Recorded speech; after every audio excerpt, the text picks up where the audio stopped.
Icon star Allu Arjun latest movie 'Pushpa 2' the రూల్పై ఆయన ఫ్యాన్స్తో పాటు దేశవ్యాప్తంగా ఆడియన్స్ అందరిలో మంచి అంచనాలు ఉన్నాయి.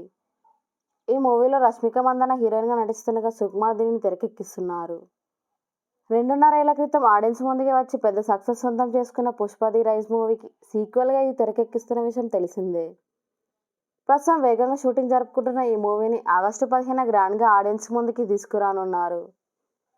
తాజాగా ఒక బాలీవుడ్ మీడియా ఛానల్ ఇంటర్వ్యూలో భాగంగా 'పుష్ప 2' గురించి రష్మిక మందన్న మాట్లాడుతూ, 'పుష్ప 1' భారీ విజయంతో మా మీద మరింత రెస్పాన్సిబిలిటీ ఏర్పడింది. దానిని ఏమాత్రం తగ్గకుండా ఆడియన్స్కి మంచి అవుట్పుట్ అందించేందుకు 'పుష్ప 2' టీం మొత్తం ఎంతగానో కష్టపడుతుందని ఆమె అన్నారు. ఇప్పుడే 'పుష్ప 2'కు సంబంధించిన ఒక సాంగ్ షూట్ పూర్తి చేసుకొని వచ్చాను. అది ఎంతో అద్భుతంగా వచ్చిందని అన్నారు. ఇదొక నెవర్ ఎండింగ్ స్టోరీ అని, దీనిని మీరు గేమ్గానే గానీ అలానే పలు ఇతర విధాలుగా ఎంజాయ్ చేస్తూ ఆనందించవచ్చని, అంత అద్భుతంగా దర్శకుడు సుకుమార్ దీనిని తెరకెక్కిస్తున్నారని అన్నారు. అయితే రష్మిక మందన్న 'పుష్ప 2' గురించి చేసిన కామెంట్స్ ఇప్పుడు సోషల్ మీడియాలో వైరల్ అవుతున్నాయి.